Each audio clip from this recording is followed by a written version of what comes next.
qui m'a vraiment montré que mon rêve devenait réalité, déjà c'est une chose qui est vraiment géniale, c'est que d'atteindre une certaine forme de liberté. Aujourd'hui, chacun a sa définition de la liberté.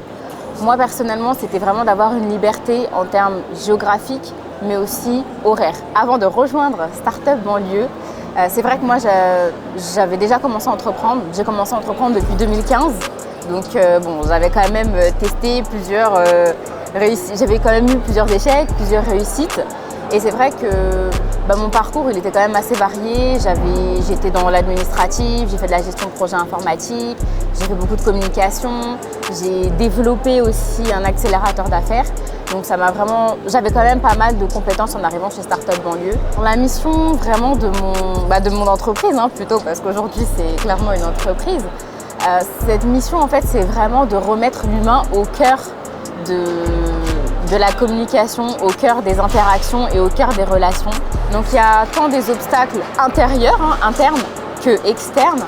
Donc dans les obstacles internes déjà c'est moi le fait de combattre clairement certaines peurs, certains doutes, des moments de panique des fois. Des fois il y a des choses que l'on ne contrôle pas dans notre environnement et le fait de toujours devoir s'adapter fait quand même développer une grande résilience. Ce que j'ai confirmé avec Startup Banlieue, c'est le fait de privilégier les relations humaines.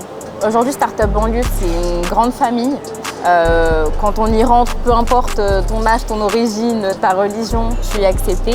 Startup Banlieue m'a quand même ouvert des opportunités et ça, c'est vraiment génial. Donc merci Startup Banlieue. Je vous donne un exemple. Donc, quand j'ai participé au week-end de détection, je suis arrivée en tant que joueuse et j'ai tout de suite eu un coup de cœur pour le projet Medtrax, donc Étienne et Julien. J'ai vraiment aimé leur relation fraternelle et le fait d'avoir envie de résoudre un problème quand même qui est super important dans la société. Et pendant tout un week-end, j'ai participé au développement de leur projet. Aujourd'hui, ils ont créé leur entreprise et ce sont mes clients aujourd'hui. Donc oui, ça m'a ouvert quand même des opportunités. En fait, il n'y a pas à hésiter, arrête de trop réfléchir et vas-y en fait. Ça, ceux qui hésitent à rejoindre Startup Banlieue, c'est des gens qui réfléchissent trop. Au bout d'un moment, il faut arrêter de réfléchir et passer à l'action. Donc c'est la seule chose que j'ai à dire. Et de toute façon, qui ne tente rien n'a rien.